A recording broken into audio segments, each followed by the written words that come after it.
Comrade President, you personally stretched out your hand to the opposition after Zanu PF's July 30th landslide victory. But the opposition spurned that hand, said Vice President Chiwenga at the annual Zanu PF People's National Conference. You have since withdrawn the well-stretched hand. All of us follow. Principally, those of us in Parliament are very happy that our Minister of Justice, Legal and Parliamentary Affairs, acting in his capacity as leader of the House, sent a clear signal of paying back the opposition in the hard coin they've tossed us. They have chosen to disrespect our leader, who is the head of state of our nation. We have no reason to handle them the respect they voluntarily rejected. This is just Zanu PF flexing its big bully muscle. The party blatantly rigged the elections, denying over 3 million Zimbabweans in the diaspora the vote, refused to release the verified voters' roll, although this is a legal requirement, refused to free up the public media. In its affidavit submitted to the Constitutional Court, the ZEC had 3 different vote tally results, proof the figures had been cooked up, etc. All the international election observers have dismissed the elections as flawed and illegal. Even the British, who had been bending over backwards to help the Mnangagwa regime to be accepted back into the international community ever since last November's coup, could not gloss over the blatant vote rigging. The outgoing UK ambassador to Zimbabwe, Ms. Catriano Lang, spatting short with the regime was the electoral playing field was not level. The Election Commission, ZEC, lacked full independence and appeared to not always act in an impartial manner. The final results, as announced by the Electoral Commission, contained numerous errors and lacked adequate traceability, transparency, and verifiability. The EU Election Observer Mission said in its final report. Finally, the restrictions on public freedom, the excessive use of force by security forces, and the abuse of human rights in the post-election period undermine the corresponding positive aspect during the pre-election campaign. As such, many aspects of the 2018 elections in Zimbabwe failed to meet international standards, the report concluded. If the elections had failed to meet international standards, there's only one conclusion: Zanu PF rigged the elections. The party does not have the mandate to rule the country, and therefore the regime is illegitimate.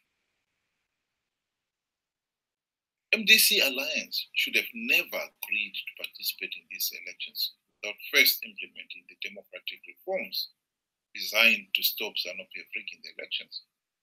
Nelson Chamisa and company are only joining the Zanu PF is illegitimate bandwagon for the selfish purpose of bringing gravy train concessions from Zanu PF.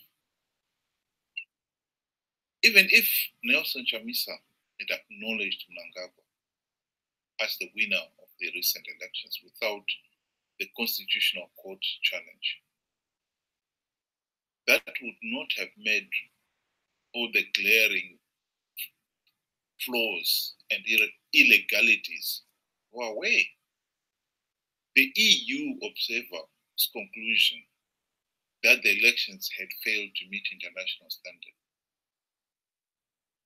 was based on the observed glaring flaws and illegalities, and not on what Chamisa did or did not do.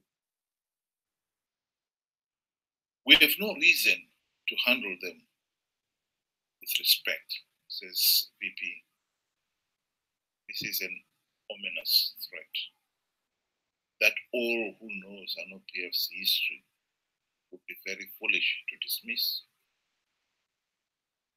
Zanu PF's hunger for absolute power and political influence and wealth it brings is insociable. The party has shown again and again that it will do whatever it deemed necessary to secure power, be it rigging elections and even shedding innocent blood.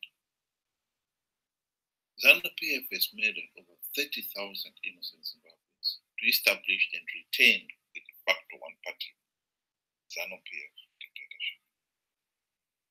The shooting of the 7 civilians on the 1st of August 2018 to quell the protests against another rigged election was a timely reminder. The regime would not hesitate to shed more innocent blood in its drive to hang on to power, regardless of it being illegitimate. Zimbabweans must now brace themselves for the double whammy of the economic hardships from the worsening economic situation on the one hand. By rigging the elections, Zanu PF has just confirmed Zimbabwe is still a pariah state and thus killed all hopes of any meaningful economic recovery. Investors, local and foreign, do not do business in a pariah state. On the other hand, the nation will be subjected to increased political repression. The worsening economic situation will force the people to protest their suffering, and Zanu PF, fearful of losing its iron grip on power, will step up the political repression.